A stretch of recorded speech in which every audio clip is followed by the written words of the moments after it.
Alors on va voir à présent comment les entreprises peuvent se saisir de ces constats, comment sensibiliser dirigeants, salariés, comment les accompagner. Question qu'on va poser à 6 interlocuteurs. Je vais leur demander à tous de me rejoindre sur scène. Lénaïque Guiziou de l'entreprise La Charcuterie Gourmande, Sophie Zuberec et Sophie Cabaret de l'Aract Hauts-de-France, Denis Larcher de la Dretz Pays de la Loire, Cécile Decalan du Shift Project et Sophie Occo d'OpcoEP.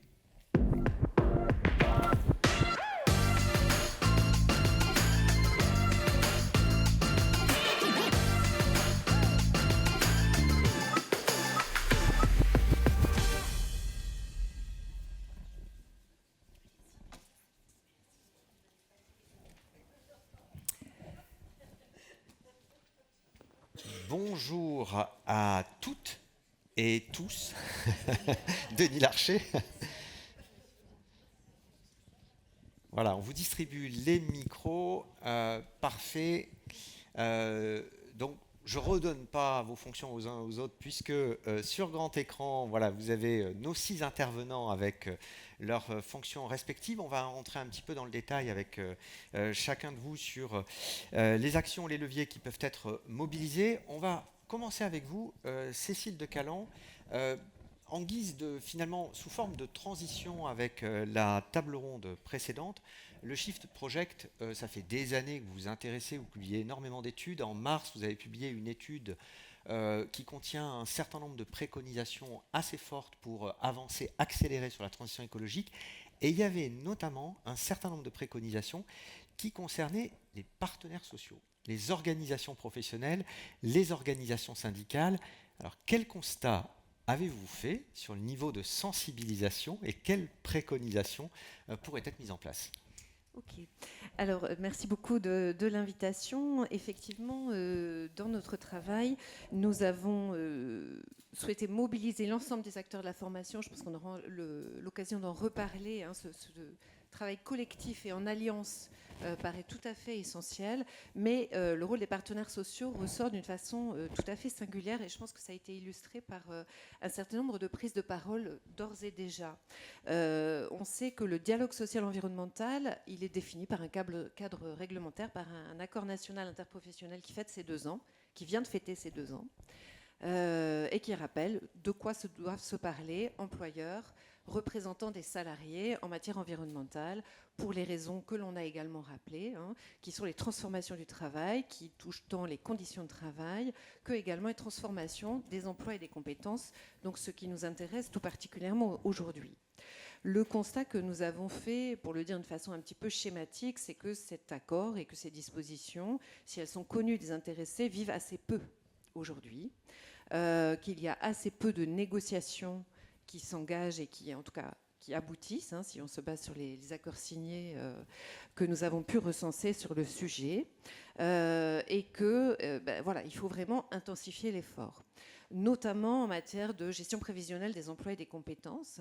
Ce que nous avons pu constater notamment, puisque dans notre étude, nous avons mené une enquête avec l'appui de BVA auprès des acheteurs de formation continue, c'est qu'aujourd'hui, vous avez moins d'un tiers des acheteurs de formation, donc il s'agissait d'employeurs tant privés que publics, qui ont une démarche qui intègre les enjeux de la transition écologique. Et je pense que le chiffre que vous citiez aussi, des EDEC qui intègrent ces enjeux de façon principale ou secondaire, est également illustrateur de ce fait. Ces enjeux ne sont pas assez aujourd'hui connus et pris en compte. De quelle manière pourrait-on renforcer, enfin développer, on pourrait même dire, cette professionnalisation des acteurs à tout niveau dans les fédérations professionnelles, les organisations syndicales, les OPCO, les différentes finalement instances paritaires, les CPNE, etc. Alors, je pense que les acteurs de l'emploi et de la formation ont besoin de se former sur le sujet. C'est ce qu'ils disent, c'est ce qu'ils constatent. Il y avait un sondage de Syndex, par exemple, relativement récent auprès des représentants syndicaux, où ils se disent conscients et conscientes de ces prérogatives en matière environnementale. Et pourtant, pour les 2 tiers, ils estiment qu'ils n'ont pas les connaissances et les compétences qu'il faut. Et ça, on le constate aussi dans les travaux prospectifs qui sont menés, dont vous avez rappelé un certain nombre d'exemples. C'est qu'il est difficile d'avoir à la fois la compétence pour pouvoir identifier des transformations de l'emploi et des compétences, donc une compétence plutôt RH, et de prospective RH, et une bonne connaissance de la transition écologique et environnementale. Par exemple, un des regrets que l'on peut avoir, c'est que ces travaux prospectifs font assez peu référence aux politiques nationales, telles que la stratégie nationale bas carbone, qui doit nous permettre de parvenir à ce moins 55% dont on parlait à l'horizon 2030 et à la neutralité carbone à l'horizon 2050. Donc là, il y a un défaut de connaissance et de formation des acteurs, des partenaires sociaux sur les sujets de transition écologique. Et on aura l'occasion de voir tout à l'heure, et je vous redonnerai la parole, toutes les autres parties prenantes qui sont vraiment essentielles pour accélérer sur ces enjeux de transition. On va maintenant essayer de mieux saisir la perception des entreprises par rapport à ces enjeux à travers un certain nombre d'enquêtes, et on va démarrer par les deux représentantes de l'ARACT Hauts-de-France. Sophie Zuberek, vous êtes directrice régionale de l'ARACT Hauts-de-France, et juste à vos côtés, Sophie Cabaret, vous êtes chargée de mission à l'ARACT. L'ARACT Hauts-de-France, c'est 21 salariés, 16 chargés de mission, et parmi les priorités des ARACT, il y a l'accompagnement des entreprises et des salariés sur les transitions, notamment la transition écologique. Pour mieux comprendre les enjeux, les attentes des entreprises, leurs perceptions, vous avez dans les Hauts-de-France mené 2 enquêtes auprès des dirigeants, une première quali auprès de quelques dirigeants, et puis une seconde de plus grande ampleur. Qu'est-ce que ces 2 études ont permis de mettre en évidence ? Merci Nicolas. Donc effectivement, nous avons mené 2 études, 2 enquêtes auprès d'entreprises et principalement des TPE-PME. Peut-être pour recontextualiser un peu, et je pense que c'est important de partir de cette base-là. On a la région des Hauts-de-France, comme vous le savez, est un territoire qui est fortement marqué par un passé industriel assez fort, industrie minière, industrie sidérurgique et textile. Et donc la région des Hauts-de-France, elle est effectivement face à des enjeux environnementaux qui sont majeurs. On parle évidemment de décarbonation, de dépollution ici des sols. Et donc ces défis majeurs, eh bien, ils viennent effectivement questionner, et c'est le travail des ARACT, c'est questionner donc comment accompagner les entreprises dans la transformation écologique, mais parler surtout, et au cœur du système, du capital humain, comment on fait évoluer les métiers, comment on prend en compte le travail et ces organisations qui, effectivement, sont importantes. Alors, 2 études qui ont été menées, l'une en 2021, mais qui nous a permis surtout de catégoriser en fait les entreprises. On avait des entreprises, c'était un panel de 10 entreprises, principalement autour de l'industrie manufacturière. On avait des entreprises qui, déjà dans leur process, avaient totalement intégré des actions écologiques. Et donc, s'en emparait totalement. Deuxième catégorie, des entreprises qui avaient quelques actions, plutôt des éco-gestes, mais qui n'avaient pas intégré dans leur stratégie de développement vraiment ce que pouvait apporter la transformation et la transition écologique et énergétique. Et puis la troisième catégorie, on était plutôt sur les entreprises qui le vivaient comme une contrainte, et surtout liée à des contraintes réglementaires et législatives. Alors, deuxième étude, là, auprès de 300 dirigeants cette fois. Alors, 300 dirigeants. Quelle vision ressort de cette étude ? Alors, 300 dirigeants donc, qui sont assez représentatifs du tissu économique local. Et je vais parler de quelques chiffres parce qu'ils sont relativement parlants. Sur ces 300 entreprises, 66% interrogés nous disent avoir une vision plutôt positive de la transition écologique et de pouvoir s'en emparer. C'est une vision d'avenir, une voie d'avenir.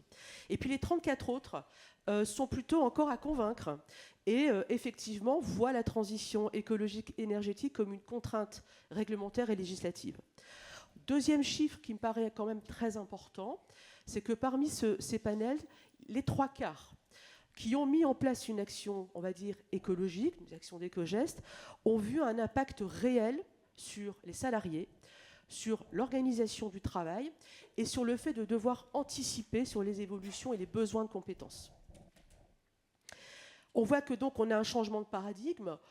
Globalement, on sait que la transition écologique, elle est plutôt vue comme une opportunité, notamment de reconversion d'emplois sur les territoires, sur de nouvelles approches, mais le travail, l'organisation du travail, souvent, elle est un peu oubliée, elle est un peu écartée, et on prend en fait le sujet plutôt par une réponse technique, économique, alors que le cœur du réacteur, à notre sens, ARACT, mais c'est l'essence même de nos travaux, eh bien, c'est de mettre le capital humain au cœur du réacteur et des actions que l'ensemble des entreprises, mais vraiment, je le dis, les TPE, PME peuvent le faire. Et on va compléter sur ces visions et ces perceptions avec vous, Denis Larcher.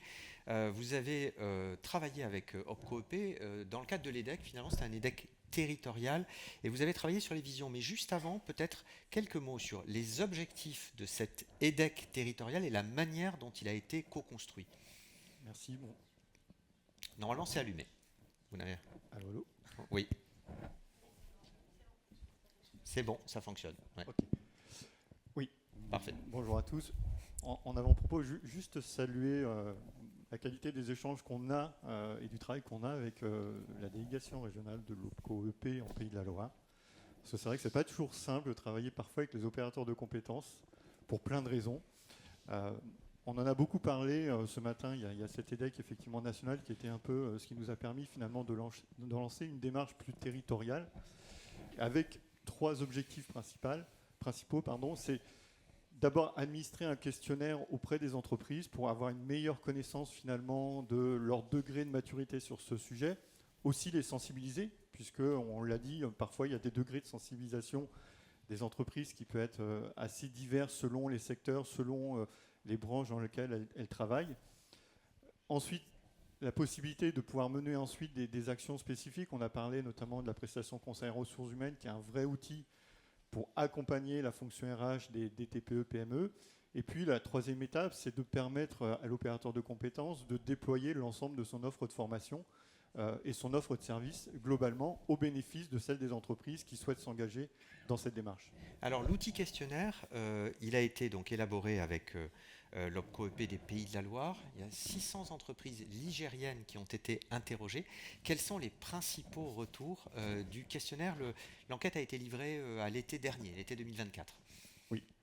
Principaux retours, une entreprise sur 2 voit dans la transition écologique un impact sur son activité. Donc c'est déjà quelque chose d'assez intéressant. Et puis ensuite, on identifie finalement des degrés de maturité assez divers selon les entreprises, sachant que très majoritairement, mais c'est le cas de l'ensemble des entreprises d'OPCO-EP, c'est plutôt des petites entreprises qui sont concernées dans ces branches.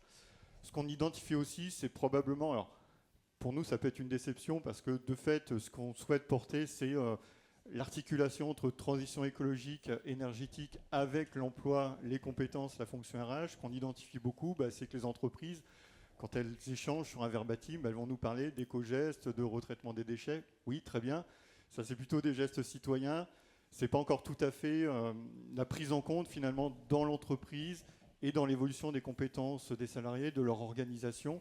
Donc, on voit qu'il y a encore un gap à prendre, mais on sent quand même une sensibilisation qui, parfois, est à l'initiative de l'entreprise, mais aussi à l'initiative des salariés. Et c'est ça aussi l'intérêt, finalement, de cette démarche, c'est qu'elle rejoint quelque chose qui est une démarche citoyenne et qui peut aussi prendre pied dans l'entreprise. Ouais, avec un chiffre clé que vous m'aviez partagé, 38% seulement pour l'instant des entreprises ont identifié les effets de la transition écologique et énergétique sur les métiers, et la moitié de ces 38% ont mené des actions de sensibilisation et surtout sur les éco-gestes, déchets, etc., ce qui démontre probablement le chemin à parcourir. Voilà, ça, on se dit qu'on a encore un peu de travail collectivement. Alors l'entrée dans la TEE se fait beaucoup, on a commencé à le voir ce matin, par le biais des normes, des réglementations, de la réduction des coûts énergétiques, mais ces aspects-là nécessitent d'être accompagnés. On va le voir en vidéo avec l'exemple d'un accompagnement d'une entreprise par l'OPCO sur le sujet de la transition sur l'île de la Réunion. C'est un partenariat en fait qui a été passé entre l'opérateur de compétences et l'association CO2. Je vous propose de regarder ce témoignage.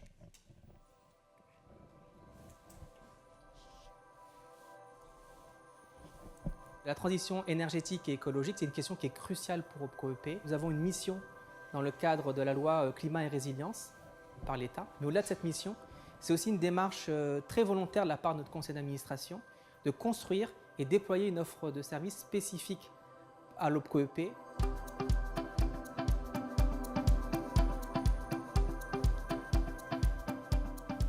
Nous sommes ici dans un atelier de sensibilisation à la maîtrise d'énergie que nous organisons avec notre partenaire EcoCE2 dans le cadre du programme 16 qui est lui-même labellisé par le ministère de la Transition écologique. Ce programme concerne l'ensemble des départements et régions d'outre-mer ainsi que la Corse. Ces territoires ont la particularité d'avoir des écosystèmes très fragiles mais aussi un différentiel entre production et consommation d'énergie qui est très faible.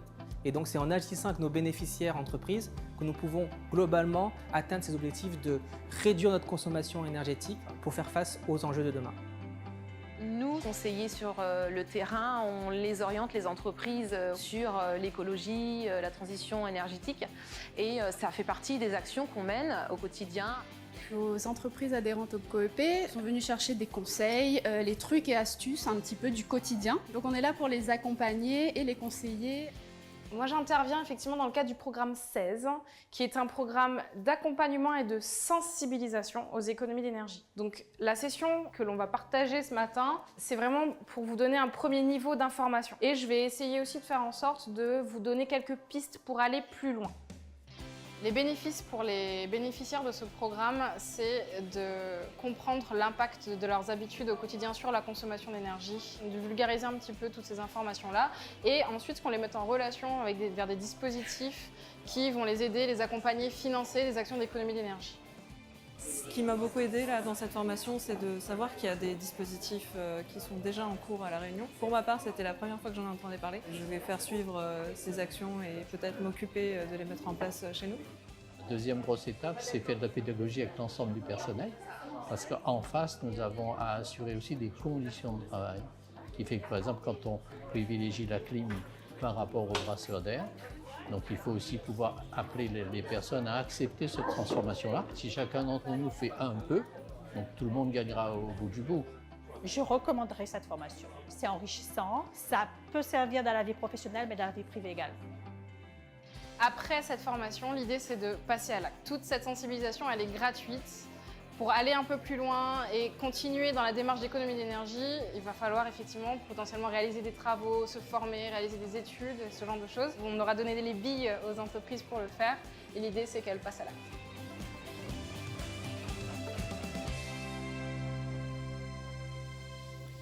Exemple d'accompagnement, exemple d'entrée dans le sujet. Alors, Sophie Occo, parallèlement aux études qui sont menées, on en a vu un certain nombre tout à l'heure, l'OPCO a décidé d'approfondir un peu le sujet des perceptions et des attentes des entreprises en lançant une vaste enquête.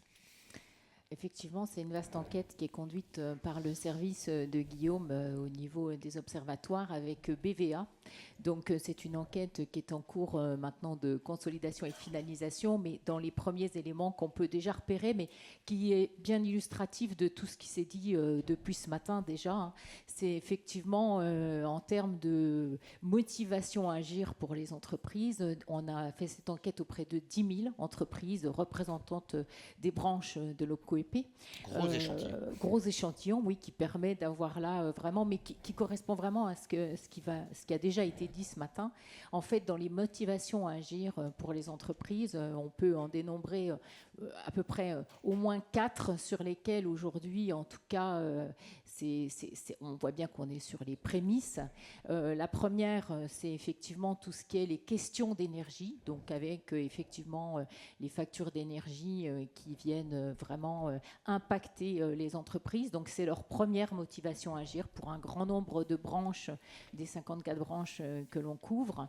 Une deuxième motivation, c'est tout ce qui concerne la réglementation, la législation autour de toutes les transitions environnementales. Je pense notamment, par exemple, ont été cités par exemple les fleuristes qui ont quand même maintenant des obligations.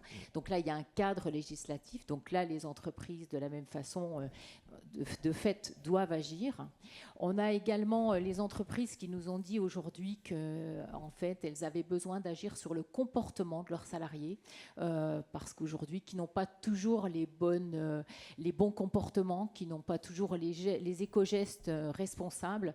Donc, en fait, de les inciter à agir. Donc là-dessus, il y a aussi tout un travail pour développer ces éco-gestes.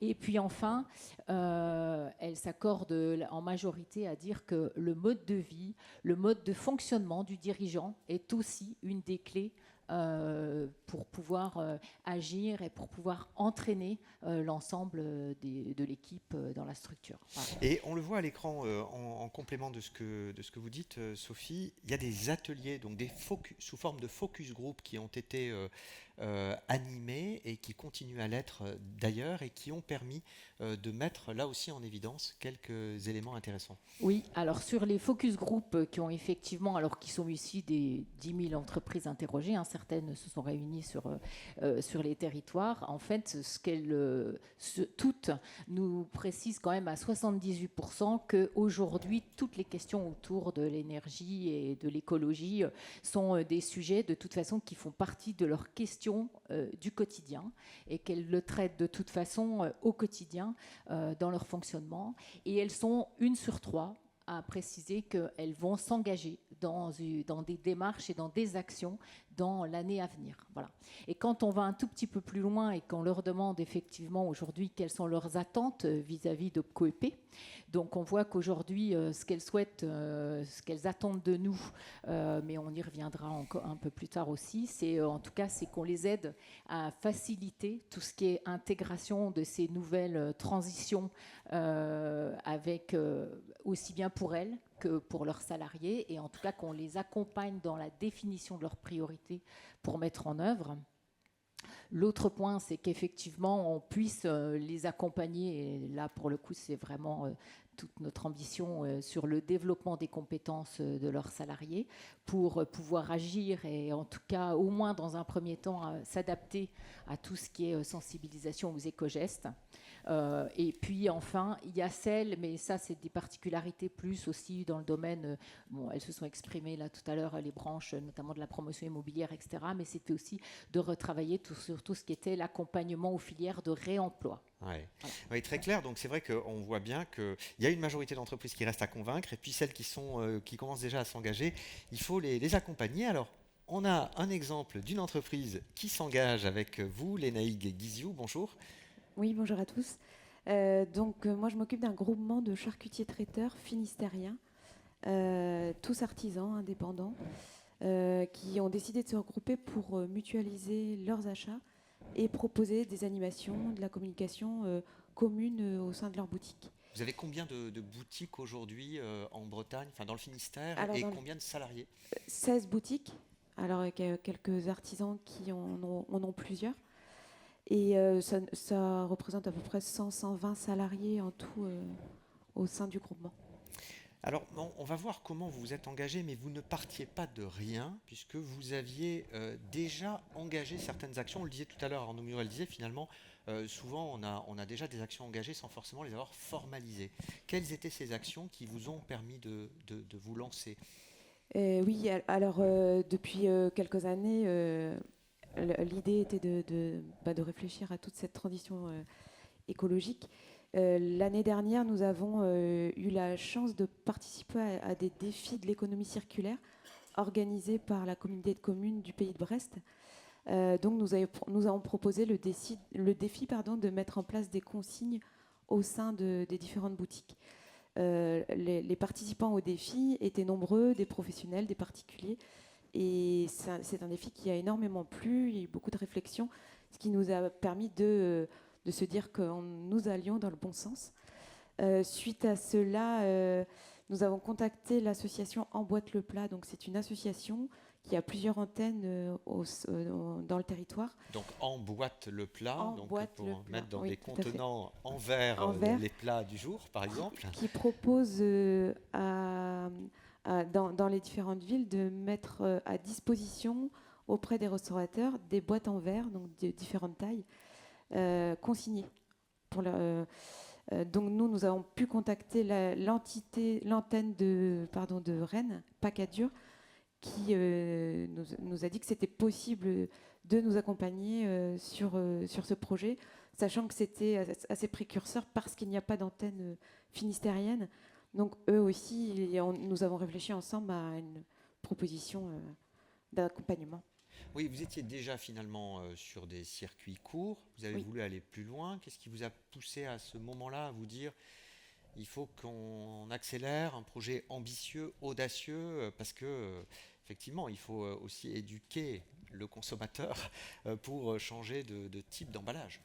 Oui, alors les motivations ont été assez nombreuses, notamment les lois, où là nous n'allons pas y échapper. Donc plus tôt nous allons réfléchir sur ces sujets-là, ça ira vite. Il y a aussi l'enjeu écologique. Les boîtes plastiques, ça pollue. La nourriture que nous mettons dedans, c'est beaucoup moins frais et moins bon et plus nocif pour les consommateurs. Et nous avions mis en place déjà des prestations zéro déchet auprès d'événements d'entreprises, auprès de mairies.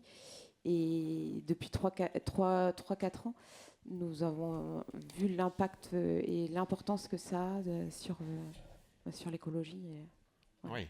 Alors, on va développer quel type d'accompagnement peuvent exister, à la fois accompagnement des entreprises, mais aussi de tous les acteurs qui sont chargés d'accompagner les entreprises et les salariés. Peut-être à ce stade, si vous avez des questions, des contributions, des témoignages peut-être complémentaires pour éclairer le constat à nous apporter, n'hésitez pas, on fera circuler un micro, levez la main si c'est le cas, n'hésitez pas à nous interrompre. Je poursuis, mais encore une fois, pas de souci. Si vous voulez intervenir, vous faites signe de la main.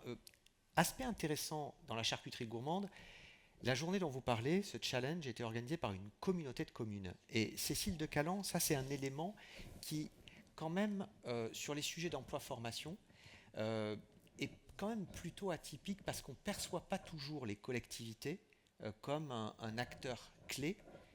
Surtout s'agissant d'entreprises de proximité, qui peut intervenir. Et vous avez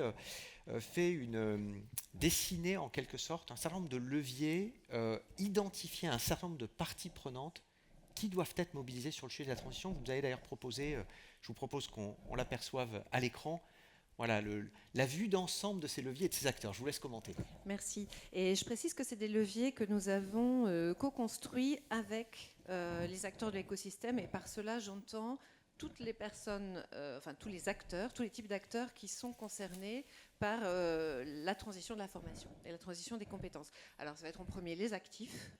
Et nous sommes intéressés à l'ensemble des actifs. On parle beaucoup des salariés ici, mais il y a également les agents de la fonction publique, des fonctions publiques, et notamment des collectivités territoriales qui peuvent beaucoup accompagner si ils disposent des bonnes compétences. Et puis les travailleurs indépendants, et je pense qu'ils sont souvent en proximité des salariés des entreprises de proximité, justement, pour pouvoir travailler ensemble. Donc les actifs, les organismes de formation, dans toute leur diversité, qui sont également bien souvent des TPE et des PME, donc pour qui c'est un défi aussi de pouvoir transformer leur offre, vous l'avez dit.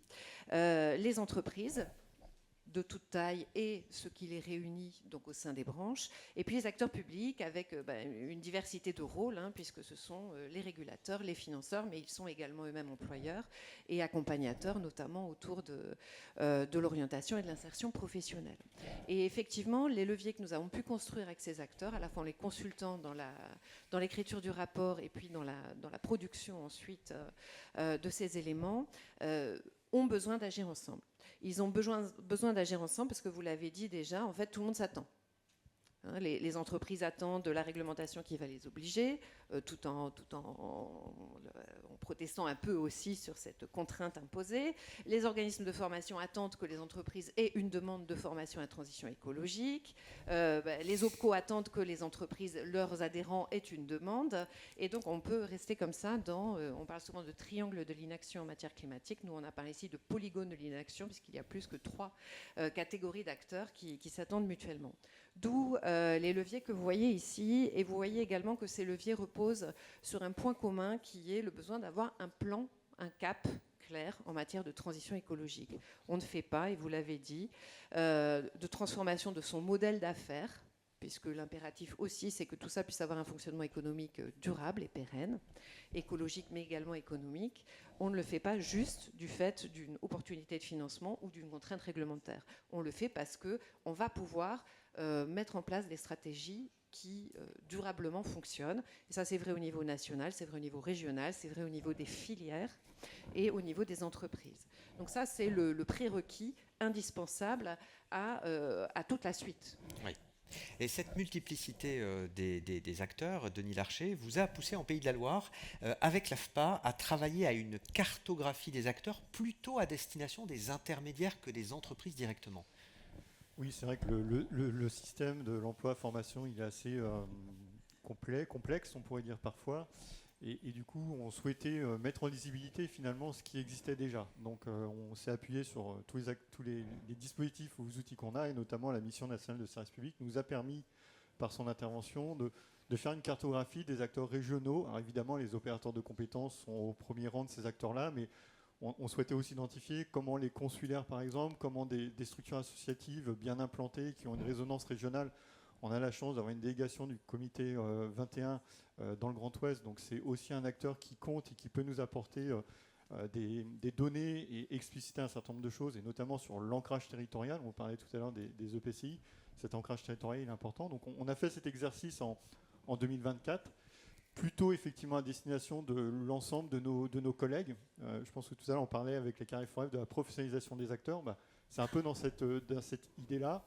Parce que nos collègues CDET, donc chargés de développement emploi territoire, leurs homologues en région, les DARP, on les a cités tout à l'heure, nous disaient finalement, nous on veut bien convaincre les entreprises, sensibiliser les entreprises, mais finalement, quels sont les éléments de langage, quels sont les arguments qu'on peut mettre en avant pour essayer de faire en sorte que cet enjeu ressorte comme un des enjeux importants pour les entreprises. Ça, c'était un outil qui était à la maille régionale en 2024 et que vous allez affiner cette année. Donc, en 2025, effectivement, on va l'affiner parce que là encore, le retour de nos collègues, c'est de dire c'est très bien d'avoir des acteurs régionaux, mais peut-être qu'en proximité, dans un bassin d'emploi, dans une zone d'emploi, voire dans un EPCI, il y a d'autres acteurs qui peuvent intervenir et peut-être qui ont une plus grande connaissance finalement de l'écosystème de proximité des entreprises. Et du coup, on va développer cet outil, on va l'affiner effectivement au niveau plus micro. Et puis l'enjeu, c'est aussi, au-delà de donner à voir à nos collègues pour qu'ils puissent transférer ces messages-là et ces informations, c'est de voir dans quelle mesure on peut réussir à faire en sorte que cet outil puisse être aussi à disposition des entreprises. C'est vraiment l'enjeu final. Quel type de coopérations peuvent être menées avec les collectivités, les EPCI notamment ? Alors, on en parlait tout à l'heure dans le cadre de la réforme du plein emploi, enfin de la réforme du travail. Plein emploi, oui. Voilà, la loi plein emploi. Nous, on avait une structuration dans le cadre du schéma régional emploi-formation qui mettait déjà en lien les représentants de la région et de l'État dans le cadre de comités locaux qui se sont transformés aujourd'hui en CLPE.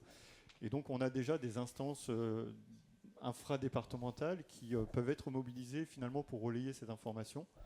Donc, c'est avec ces acteurs-là, principalement les EPCI. On a de plus en plus d'EPCI qui, au-delà du développement économique de proximité, souhaitent aussi s'investir sur les champs de l'emploi et de la compétence. Donc, du coup, c'est vraiment des acteurs de proximité qui sont souvent mieux connus par les entreprises et qui permettent de relayer ce discours. Et c'est avec ces acteurs-là qu'on va être amené à travailler, notamment à partir de cette année. Oui, et vous avez parallèlement travaillé à un parcours de formation, toujours pour les intermédiaires, avant de vous occuper un peu plus tard justement des entreprises. Parcours de formation, quelques mots sur les modalités qui étaient proposées. Ça, c'était l'année dernière, 2024 ? C'était l'année dernière. Donc là aussi, on s'est appuyé sur un acteur, le Carrefour F, qui contribue à la professionnalisation des acteurs de l'écosystème. Là aussi, en réponse finalement à une difficulté de dire c'est pas facile d'appréhender cette problématique-là pour nos collègues. Comment on fait en sorte, par l'intermédiaire de webinaires, donc 3 webinaires qui ont été organisés au cours de l'année, ça nous a permis d'intégrer, je parlais tout à l'heure du comité 21, qui a une approche très globale finalement de la transition écologique et des premières incidences sur le travail au sens large, l'organisation du travail notamment, mais aussi la question de la compétence et de la formation. Ça nous a permis aussi de nous rapprocher d'autres acteurs qui sont beaucoup plus identifiés sur le sujet de la transition, comme l'ADEME, comme l'ADREAL, qui ont finalement une approche qui peut être complémentaire à celle que nous, on souhaite porter. Donc on porte une partie de cette transition écologique, mais c'est bien de l'ancrer avec ces acteurs États et qui sont présents en région. Donc ça nous a permis finalement d'ouvrir notre champ de vision et de pouvoir s'appuyer sur des experts pour donner une forme de montée en compétence finalement de nos collègues et leur faciliter finalement derrière le travail pour aller au contact des acteurs, des entreprises. Ouais, sensibilisation, professionnalisation des acteurs intermédiaires. On en vient aux entreprises directement, Sophie Occo. De quelle manière OPCO EP a construit son offre de services déjà sur ces aspects de sensibilisation, de positionnement, de conscientisation des enjeux de la transition? Alors sur tout ce qui était vraiment cette gamme de services, l'objectif c'était déjà, et on l'a vu, d'avoir quand même toute une partie de sensibilisation. Je pense que c'est important. Donc on a bien sûr tout ce qui est sur notre site internet avec vraiment une page dédiée sur laquelle on retrouve des capsules, on retrouve des vidéos, on trouve des témoignages, on trouve tous les éléments qui peuvent nous permettre de mieux appréhender toutes les questions, même la définition de qu'est-ce qu'on entend par la transition écologique, la transition énergétique. Donc tout ça, ce sont des éléments qu'on retrouve sur notre site. On a bien sûr, en termes de sensibilisation, mis en œuvre, notamment grâce à l'appui de l'EDEC, toute une série de webinaires qu'on a commencé au mois de novembre, donc avec pour objectif de pouvoir les mettre à disposition du plus grand nombre de nos TPE-PME. Donc on en a déjà mis en place 5, 4 qui ont été ouverts à plutôt interbranches, donc qui traitaient vraiment de tous les éléments. On a eu, et puis un qui a été évoqué là ce matin avec effectivement la branche de la promotion immobilière qui avait également invité notamment d'autres branches qui avaient des enjeux et en tout cas des objectifs communs. Il y avait notamment l'immobilier, il y avait quelques autres branches. En tout cas, aujourd'hui, c'est plus de 900 inscrits sur ce type de webinaire, donc on voit bien qu'on répond à un réel besoin de la part de nos entreprises. C'est plus de 1600 replays, donc ça veut dire que voilà, de la même façon, quand certains se sont repassés les éléments. On a bénéficié... alors, l'objectif de ces webinaires, c'était vraiment de pouvoir aborder les différents sujets et d'avoir surtout des témoignages d'entreprises. Donc, vraiment, c'était de mobiliser les entreprises qui déjà dans les régions, de par des expérimentations, de par, voilà, on a des témoignages déjà là au sein de la table de l'atelier. C'était donc ces 19 entreprises qui sont déjà venues témoigner de la TPE, de la PME, de tout ce qu'elles pouvaient déjà mettre en œuvre. Voilà. Et puis on le voit massivement à l'écran, plus de 10 500 rendez-vous Alors effectivement, réalisés. donc ça c'est déjà, quand on va un petit peu plus loin, c'est sur les territoires, effectivement, nos conseillers, donc en fait qui rencontrent des entreprises dans leur quotidien et en fait qui échangent avec elles, et si dans leur rendez-vous cette question est nécessairement évoquée, et en fonction de la maturité de l'entreprise, donc elles vont aborder, elles vont questionner de manière complémentaire, et c'est plus de 10 500 entreprises effectivement qui ont déjà été accompagnées, ont déjà bénéficié en tout cas d'un premier niveau de préconisation en fonction, on y reviendra d'ailleurs tout à l'heure, mais de leur sensibilité et surtout de leur maturité sur la question. Oui, c'est ça, c'est réflexe, donc vous l'avez dénommé réflexe, c'est un diagnostic accompagné. Alors c'est un diagnostic, oui, c'est vraiment un questionnement des entreprises qui permet, en fonction déjà de leurs problématiques, de leurs enjeux, d'aborder un premier... en quelques questions déjà, comment elles se situent par rapport à leurs enjeux, par rapport à qu'est-ce qu'elles veulent mettre en œuvre, est-ce qu'elles comptent mettre en œuvre quelque chose, vers quoi, et qu'on puisse ensuite, que le conseiller puisse ensuite l'accompagner plus vers du conseil, vers un accompagnement. Et là, grâce à l'EDEC notamment, on a mis en place un accompagnement sur un accompagnement conseil spécifique à la transition écologique avec l'appui d'experts, où vraiment ce sont les questions de transition environnementale et écologique qui sont traitées, qui peut être suivi ensuite, pourquoi pas, d'un PCRH un peu plus global si on veut aborder les questions de la RSE, mais là c'est vraiment l'objectif. Donc ça c'est possible. Voilà, on a des experts qui sont en accompagnement sur l'ensemble des territoires. Et ça, c'est un niveau 2 d'accompagnement. Et je vous propose de regarder 2 exemples, justement, d'entreprises qui ont été accompagnées. Une entreprise qui vend du matériel agricole, l'autre qui est dans les services, dans l'accompagnement des salariés. Donc, illustration en images.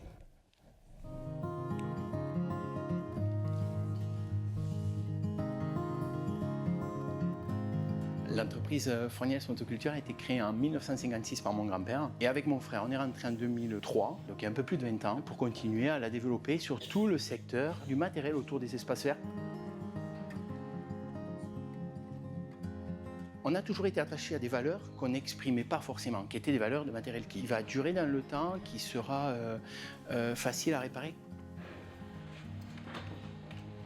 Et Michael, de notre OPCO, est venu nous présenter le projet Green Me Up. On a pris une décision avec mon frère, c'est que la partie des matières que nous recyclions et qui pouvaient ramener de l'argent dans l'entreprise, toute cette somme, on l'a réinvestie pour recycler tout ce qui pouvait coûter l'argent. On recycle une très très large palette de tout ce que l'on peut consommer dans l'entreprise. On fait du circuit court avec le bois. Toutes les palettes que nous recyclons, on les met en libre service. Et quand on en a une surcharge, elles sont prises par un professionnel d'espace vert qui le broie, qui enlève les pointes et qui en fait du copeau pour le sol. Et après, on a signé ces conventions sur le recyclage de toutes ces matières qui peuvent être dangereuses. Je pense aux aérosols qu'on utilise beaucoup dans les ateliers, à tous ces produits chimiques. Notre déchet est structuré chez nous et c'est mieux pour tout le monde. L'avantage du Green Me Up, c'est que vous avez quelqu'un en externe qui va se poser pour venir vous aider à structurer ce genre de choses, qui va vous amener une méthode pour faire évoluer l'entreprise sur son empreinte en fait,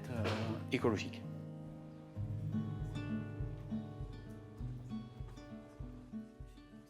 Le CIBC, c'est une entreprise coopérative et notre métier, c'est d'accompagner les personnes qui sont dans des situations de transition professionnelle. On travaille beaucoup avec des financeurs publics et on voit de plus en plus arriver dans les marchés publics des obligations environnementales. On ne savait pas du tout, dans une petite structure comme la nôtre, comment faire ça. On a eu connaissance du projet Green Me Up par notre conseiller de l'OPCO-EP lors de sa visite annuelle. Et du coup, c'était l'occasion rêvée pour démarrer. On a eu une intervenante qui avait été sélectionnée par l'OPCO-EP pour venir nous accompagner. On travaille dans le champ des services, on n'a pas de production, on n'a pas de matière, donc on n'avait pas beaucoup de leviers évident. Nous, ce qui va payer, finalement, c'est des petits pas, plein de petites actions. Alors là, on a été servi parce que l'intervenante nous a vraiment amené à réfléchir sur une somme de petites actions. Elle nous a présenté vraiment plein d'axes de travail possibles. On a retenu ceux qui nous paraissaient les plus évidents à mettre en œuvre. Ils vont du tri des déchets à l'incitation aux mobilités douces, au type d'achat qu'on fait, plein de micro-mesures finalement. Le fait de le poser collectivement, ça a vraiment permis à tout le monde de se saisir de ça. Et vis-à-vis des partenaires, qui nous demandaient de faire un premier bilan carbone, et au moins on peut prouver qu'on a avancé sur le sujet et qu'on ne fait pas ça en dernière minute et qu'on a pris le sujet au sérieux. Si j'ai un mot de la fin, c'est merci au PEP.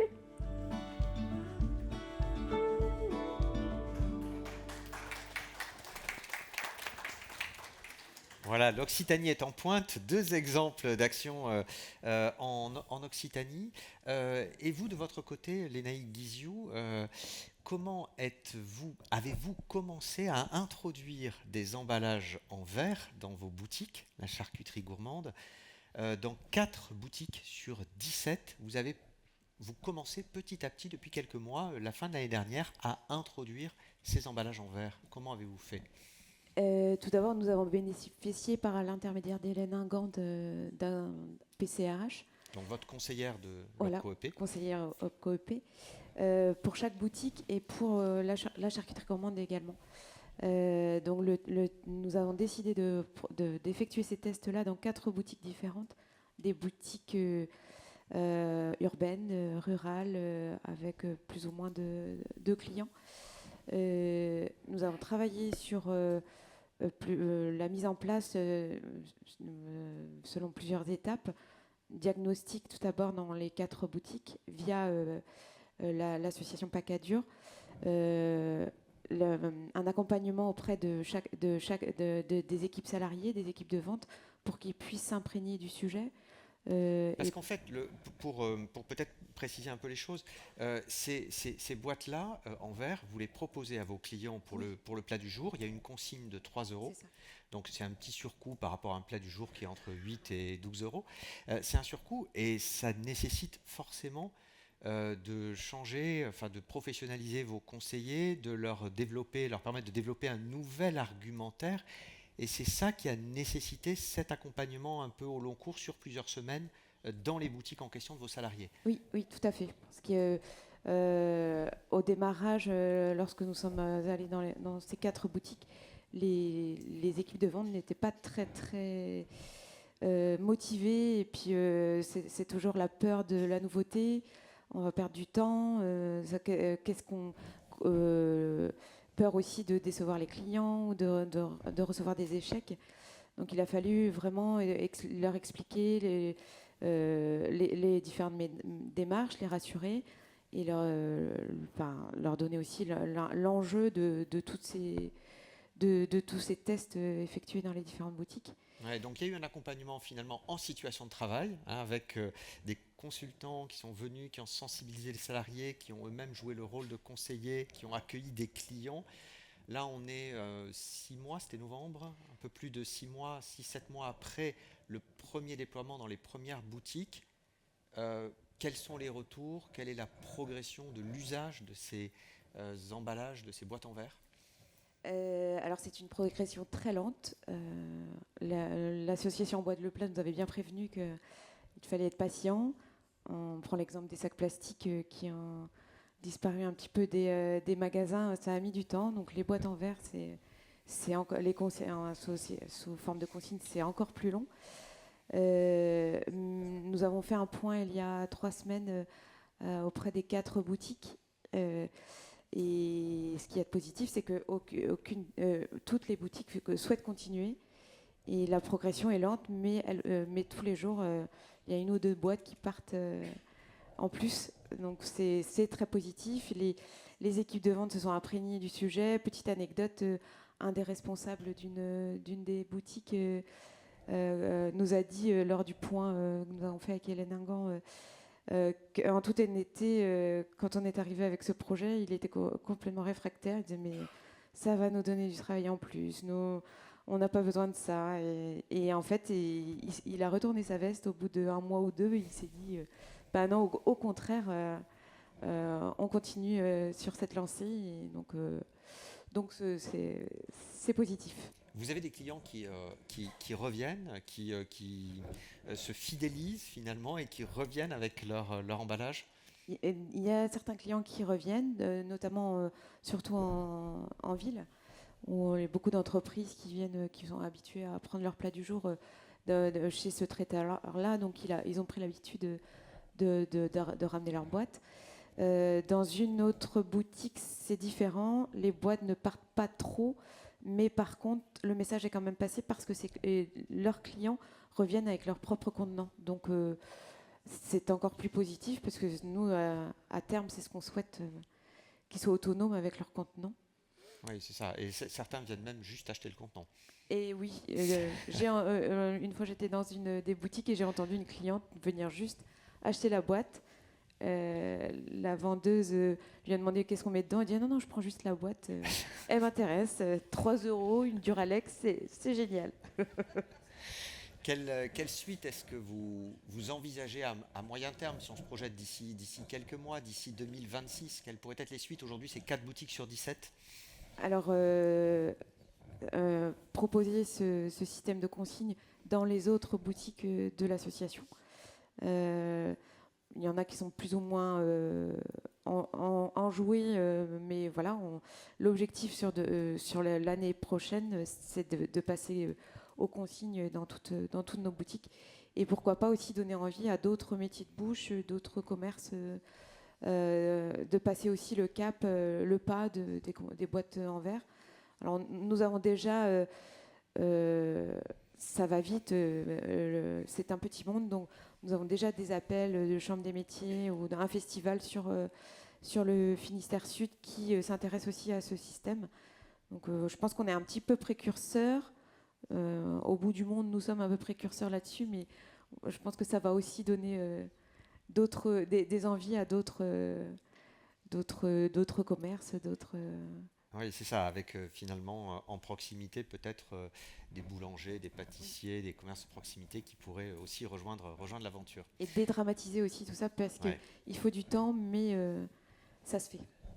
Sophie Zuberek, pour embarquer les salariés, parce que c'est de ça qu'il s'agit, pour embarquer les entreprises, les salariés, l'ANACT a déployé un jeu de Lego avec un projet fictif d'une entreprise qui passe d'une vente de tartes aux fraises surgelées à la vente de tartes aux fraises fraîches. Et ça a été déployé par plusieurs ARACT. Comment c'est déployé aujourd'hui? C'était quoi les objectifs de cette démarche qui entre-temps a évolué? On le verra tout à l'heure. Tout à fait. Alors, on a expérimenté et testé le jeu, on l'appelle le Serious Game, en 2023 dans le cadre de la semaine QVCT. Et je pense que c'était important. Donc, plusieurs régions s'en sont emparées, la région des Hauts-de-France, mais également la Bourgogne-Franche-Comté et puis le centre Val-de-Loire. Alors, ne me demandez pas pourquoi on est parti de la fabrication d'une tarte à la fraise. Je pense que dans le réseau ANAC, nous avons des chargés de mission très gourmands et gourmandes. Et donc, on a construit en fait un scénario très simple, mais qui permet aux entreprises que nous accompagnons et aussi aux partenaires, et notamment l'OPCO-EP en fait partie, de leur proposer un jeu qui soit très concret et qui part d'une situation réelle. Et effectivement, le changement de fournisseur, c'est-à-dire de passer d'une matière première qui a été importée d'Espagne, donc du surgelé, à une action écologique d'approvisionnement local avec de la fraise fraîche, eh bien ça questionne en fait l'environnement, le travail, les postes de travail, les compétences nouvelles qu'il faut développer, et donc ça met en perspective les évolutions et d'aborder la question de la transition écologique de manière un peu plus opérationnelle et concrète. Et donc ça répond à différents enjeux. Il y a 2 catégories d'enjeux.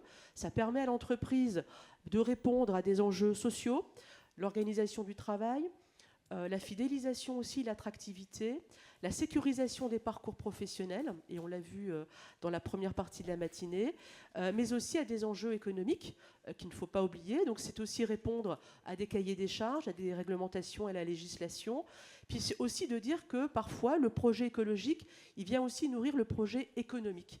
Et c'est en ce sens que le projet et ce Serious Game, on l'a testé et puis on le développe. Et on a un objectif, c'est d'aller plus loin, et notamment avec les partenaires que sont l'OPCO-EP. Sophie Cavaret, chargée de mission à l'ARACT Hauts-de-France. Et très gourmande, j'adore les fraises. Et très gourmande. Ça vient de là. Ça vient de là. Vous avez eu l'occasion, dans le cadre du partenariat avec l'OPCO, de proposer un ajustement du jeu aux spécificités de l'OPCO, parce que là on était plutôt sur une entreprise agroalimentaire, donc pas forcément une TPE, PME, sur le périmètre. De quelle manière avez-vous ajusté le jeu ? Alors, c'est vrai que le jeu, il y a vraiment pour objectif de poser les questions du travail et aborder la transition écologique différemment, pas Rapprochez sur bien des votre questions micro. d'émissions de gaz à effet de serre uniquement, mais surtout de transformation dans l'entreprise. Et du coup, c'est vrai qu'on avait fait ce process. L'idée, c'était tout le monde comprenait la fabrication de la tarte à la fraise, c'est très simple. Mais l'idée, dans nos modes d'intervention au sein de l'ARACT, c'est d'expérimenter, de mettre en place des outils et des méthodes et surtout de les transférer. Et pour les transférer, on a besoin de les adapter surtout.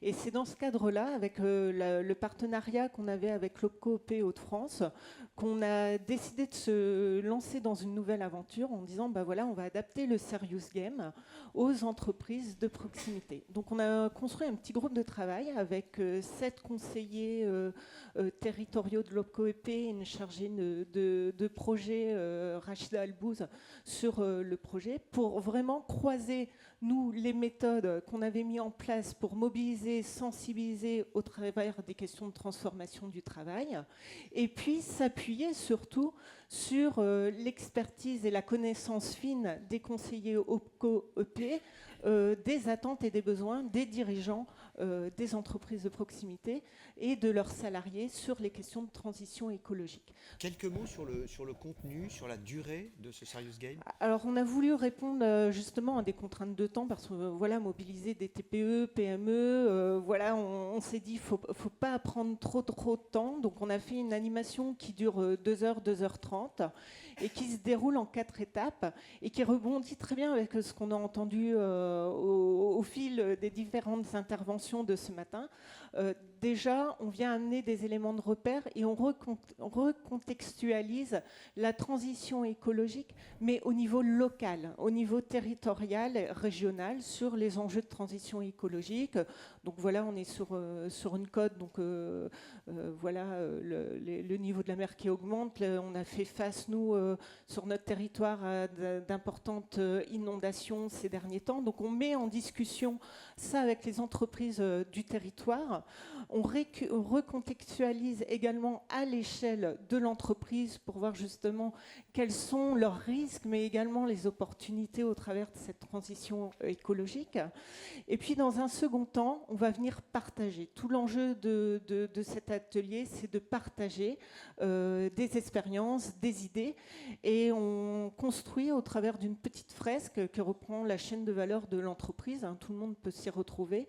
À quel moment j'émets des gaz à effet de serre, où je pollue derrière, et quelle action je mets déjà en place, quelle action je peux mettre en place, et surtout, quel impact ça a sur mon travail, sur les salariés à un moment donné. Quels sont les retours des participants ? Alors, on a des retours très positifs des participants. On a testé le jeu avec 7 entreprises avec des profils très variés. Ça allait du vétérinaire à une entreprise d'habillement, une fleuriste, etc. Donc tout l'enjeu, c'était justement de pouvoir animer un groupe hétérogène avec des niveaux de maturité très différents sur ces questions de transition écologique. Et ils ont vraiment rebondi positivement sur le partage de bonnes pratiques également. Et puis, on les projette en 2050. Et quand on projette sur 2050, on va au-delà de la bonne pratique. On va dans la stratégie de l'entreprise. Et l'idée, c'était de les projeter pour aller au-delà. Et d'aller sur une 4e phase de l'atelier, de repartir avec qu'est-ce qu'on fait et avec quoi on repart et avec qu'est-ce qu'on fait avec nos partenaires territoriaux. Quelle possibilité, Sophie Ocot, de capitalisation pour l'OPCO autour de ce déploiement en région Hauts-de-France avec des conseillers formés à l'animation ? C'est justement toute la plus-value de ce type de jeu et d'accompagnement à la sensibilisation qui va jusqu'à « et maintenant on passe à l'action », c'est-à-dire qui permet au fur et à mesure d'avancer dans le sujet, d'être co-animé avec effectivement un conseiller de l'OPCO, avec des conseillers de l'OPCO-EP. Donc ça permet effectivement tout de suite de pouvoir prendre le relais et d'aller plus loin en termes d'accompagnement, de formation, tout ce que l'on va pouvoir proposer, démultiplier. Donc on est en train on s'attache à effectivement voir comment, parce que là il y a le sujet effectivement, ce qui est intéressant c'est qu'il est vraiment tourné autour de la problématique du territoire, donc c'est qu'on puisse le proposer à chaque territoire autour d'une problématique. Donc on est en train d'y travailler et on va y travailler de fait avec l'ARACT pour pouvoir s'en saisir et le mettre à disposition de tous, parce que ça a vraiment cet avantage effectivement qu'on va jusqu'à la stratégie et au passage à l'action. Donc ça, ce sera une vraie plus-value. Je sais qu'il est déjà en cours de mise en œuvre en Pays de Loire, me semble-t-il. Donc voilà, c'est une première strate, mais on va le faire de manière plus massive sur l'ensemble des territoires.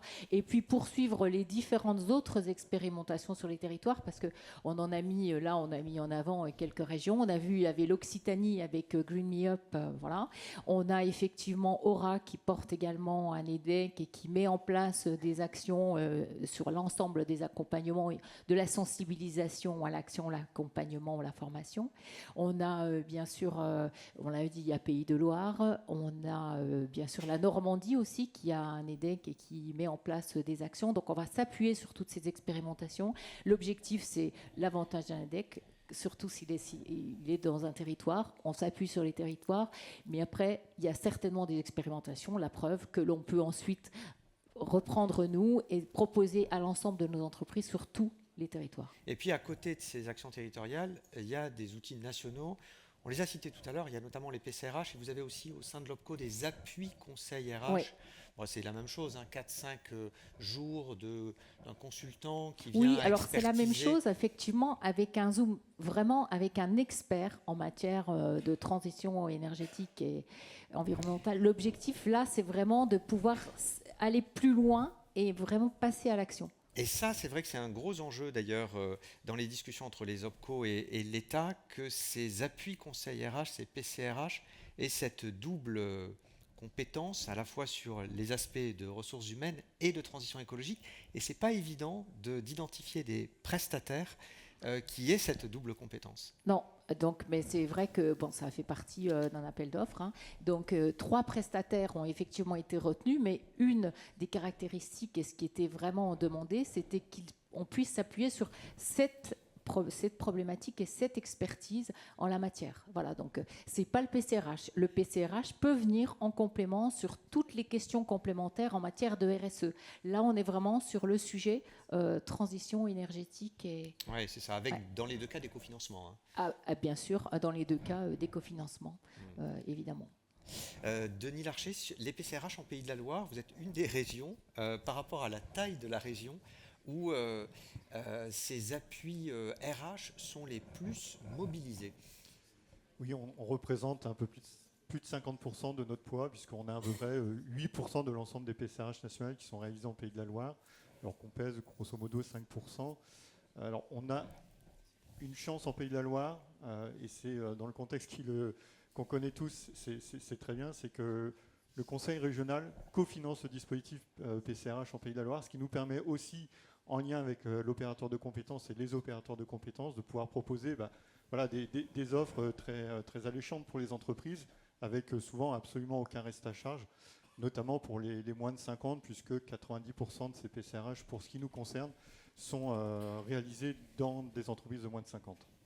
Oui, et vous avez décidé, au-delà de ces PCRH, d'accompagner les entreprises aussi à travers des webinaires qui leur sont destinés, toujours dans le cadre du partenariat, avec des webinaires selon le profil de l'entreprise.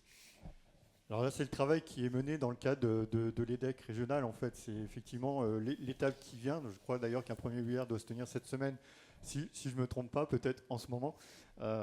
Parce qu'on avait effectivement identifié des degrés de maturité qui étaient très, très différents. Donc forcément, les réponses qu'on va apporter aux entreprises, elles sont de la sensibilisation à l'accompagnement à l'étape d'après, ou comment je peux faire encore mieux que je fais déjà quand je suis déjà convaincu et engagé. Donc ça, c'est aussi l'étape d'après, finalement, de la démarche qu'on accompagne dans le cadre de cette EDEC. Alors peut-être à ce stade, quelques questions, remarques, contributions autour de nos enjeux. On a parlé de l'accompagnement des acteurs intermédiaires, on vient de parler de l'accompagnement des entreprises. Il y a un sujet clé qu'on a commencé à aborder, c'est quel argumentaire déployer auprès des entreprises, notamment dans le cadre de tous ces accompagnements, pour les convaincre de s'engager au-delà de l'entrée par la norme, la réglementation, etc. Si vous avez des remarques, des suggestions, des préconisations sur ce sujet-là, de comment on va aller chercher les entreprises et sur quoi on peut les arrimer sur ces enjeux de transition écologique, voilà, n'hésitez pas à lever la main. Peut-être Cécile de Calan, en attendant que la salle se décide à prendre la parole, ne soyez pas timide, peut-être un mot sur un argument sur lequel The Shift Project met souvent l'accent, c'est le coût de l'inaction. Les risques de l'inaction et le coût de l'inaction, effectivement. Et en matière d'emploi compétences, merci de me donner l'occasion de souligner que, d'une part, sans compétences, on n'arrivera pas à faire la transition écologique et qu'on n'y est pas aujourd'hui.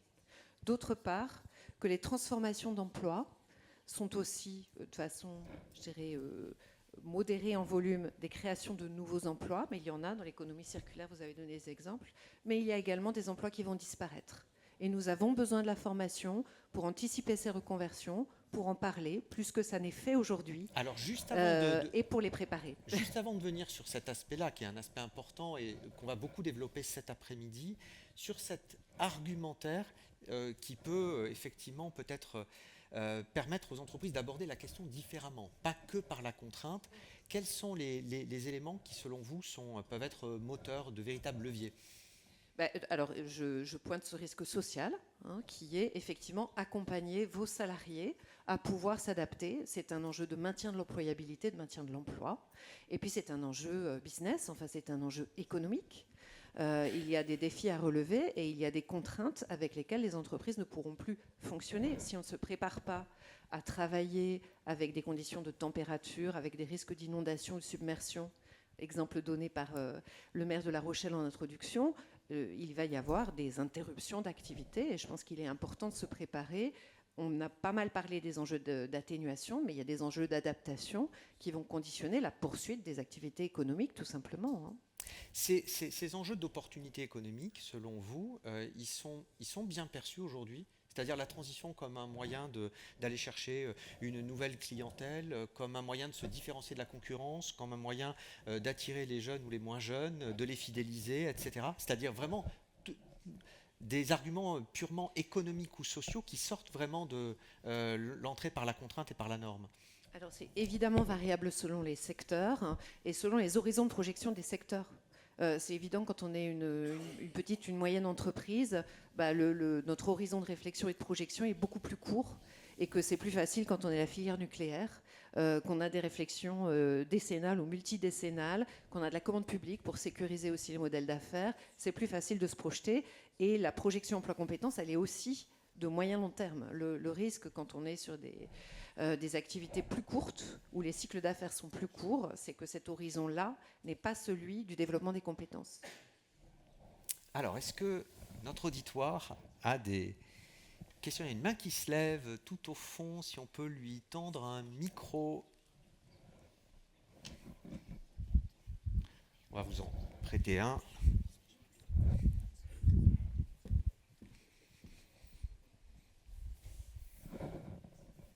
Oui, bonjour, Georges-Éric Leroux, DR de Bretagne.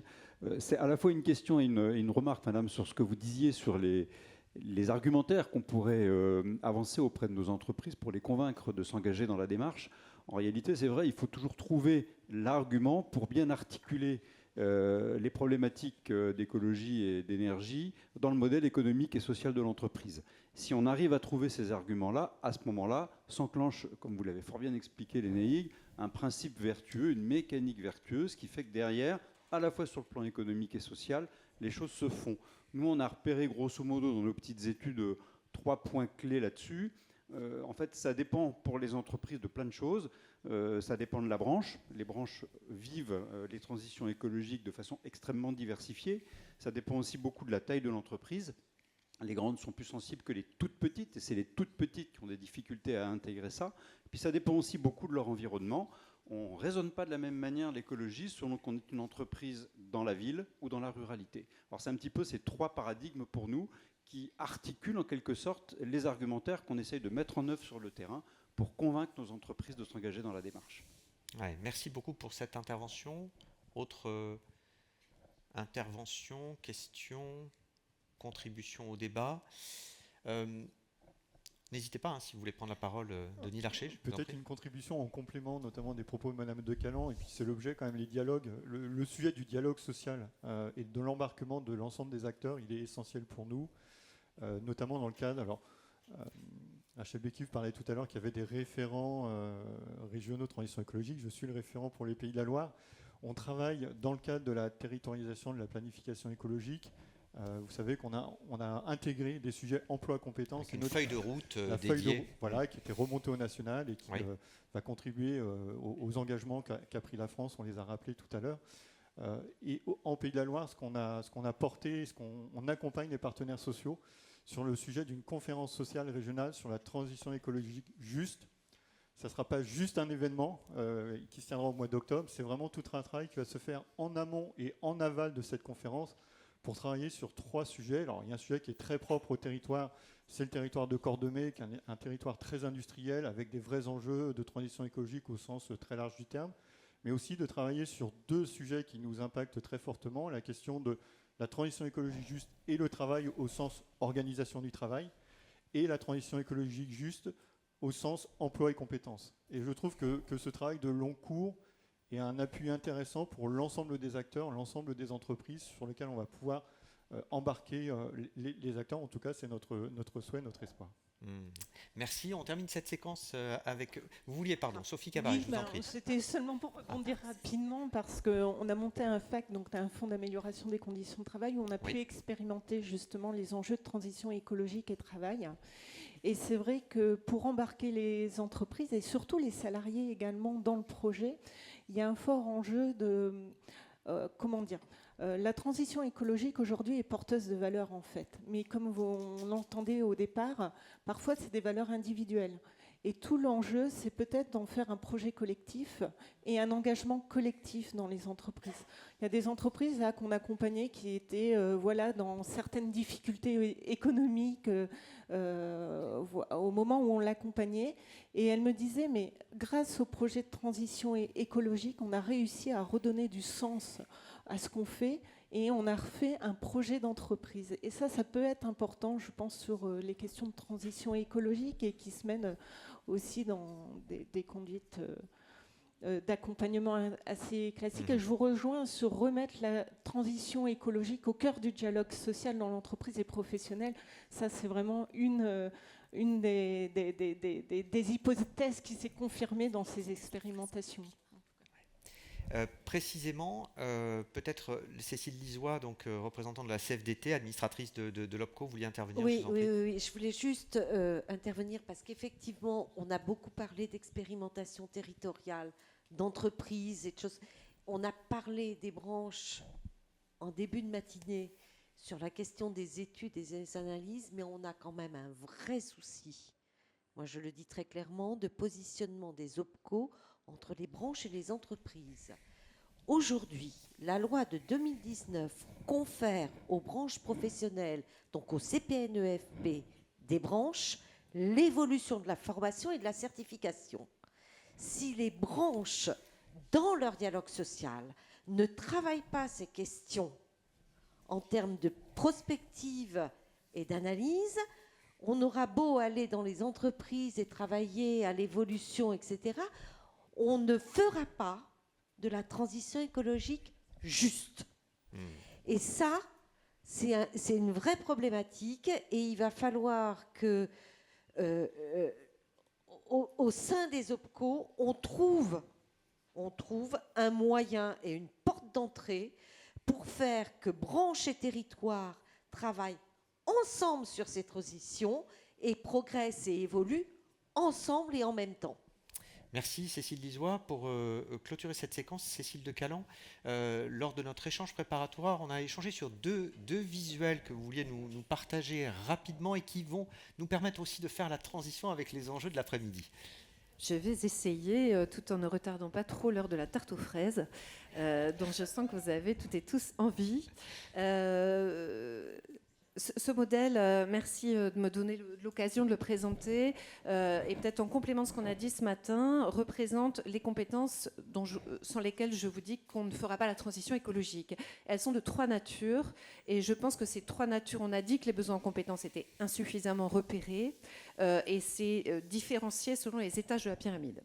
Vous avez un rez-de-chaussée qui sont des compétences d'acculturation, de compréhension, pas simplement en général, 2050, les 1,5 degrés que nous avons dépassés, l'atténuation, l'adaptation, mais qu'est-ce que ça veut dire dans mon métier concrètement ? Qu'est-ce que ça veut dire sur les pratiques de consommation qui vont affecter mes clients? Qu'est-ce que ça veut dire sur les pratiques de travail qui vont affecter mes salariés? Donc faire atterrir ce point-là. C'est un point aujourd'hui qui est pas parfaitement, mais relativement adressé dans les actions de sensibilisation très nombreuses qui sont mises en place. Aujourd'hui, la majorité des actions qui sont mises en place sont de la sensibilisation assez courte, mais qui ne permet pas de développer les étages suivants de la pyramide. Le dernier étage de la pyramide, ce sont des compétences métiers spécifiques. Et elles sont présentes dans quasiment l'ensemble des métiers des actifs. Je sais de vous donner des exemples dans ce domaine-là, mais vous en avez donné plein d'autres. Qui vont concerner les gestes professionnels nouveaux ou changer les gestes professionnels sans lesquels on n'aura pas l'impact. Et puis vous avez un étage intermédiaire qui ne sont pas des compétences nouvelles. Savoir convaincre un client d'une nouvelle pratique, d'un nouveau type d'emballage par exemple, c'est de l'argumentation commerciale. Ça fait très longtemps qu'on sait faire des formations à la négociation commerciale. Et elles vont être tout à fait importantes. Accompagner les salariés pour qu'ils puissent adhérer à de nouveaux projets, de nouvelles stratégies d'entreprise. Donc c'est ces 3 types de compétences qui sont tout à fait nécessaires à mettre en œuvre et sans lesquelles on ne fera pas la transition. Celles qui sont le moins repérées aujourd'hui par les acteurs dans les entreprises, ce sont les compétences métiers. Et c'est très préoccupant. Les compétences métiers, ce n'est pas les éco-gestes. Hein. Les compétences métiers, c'est comment je fais mon métier différemment, pas comment j'utilise la bonne poubelle de tri.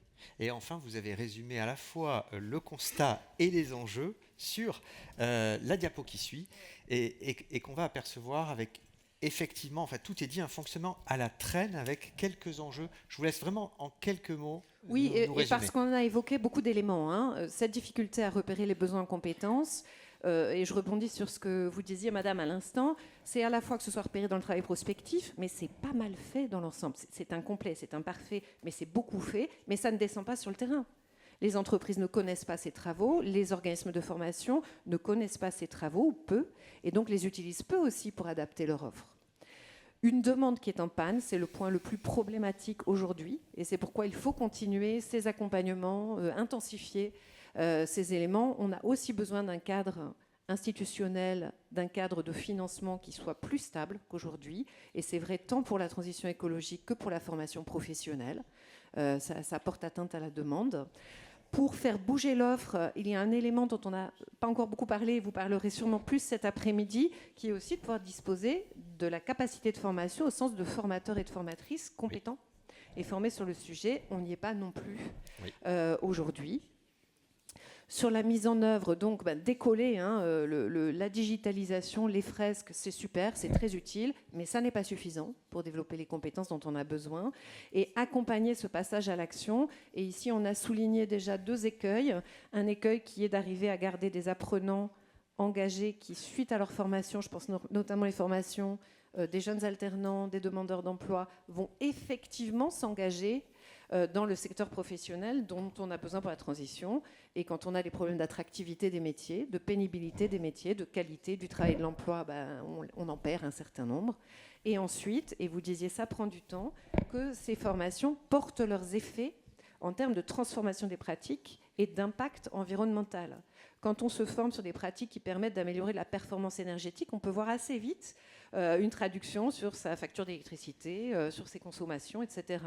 Quand on fait changer des comportements et des habitudes, et votre exemple était vraiment très, très parlant de ce point de vue-là, ça peut prendre plus de temps et il faut s'accrocher et faire des piqûres de rappel pour que ça s'ancre vraiment dans les pratiques professionnelles. Merci beaucoup. Merci du temps. Tout ça, c'est dans notre rapport et tout est disponible en ligne. Donc n'hésitez pas à le consulter plus. Je regrette vraiment de ne pas être avec vous cet après-midi, mais peut-être pour boucler avec le point d'introduction, je vais au démarrage d'un gros parcours de formation et d'accompagnement pour les partenaires sociaux sur le dialogue social environnemental. Donc c'est signe qu'il y en a un certain nombre, et ça c'est organisé par la Convention des entreprises pour le climat, qui s'engagent aussi ensemble dans ce type de démarche. Merci beaucoup à tous les 6. Merci bien.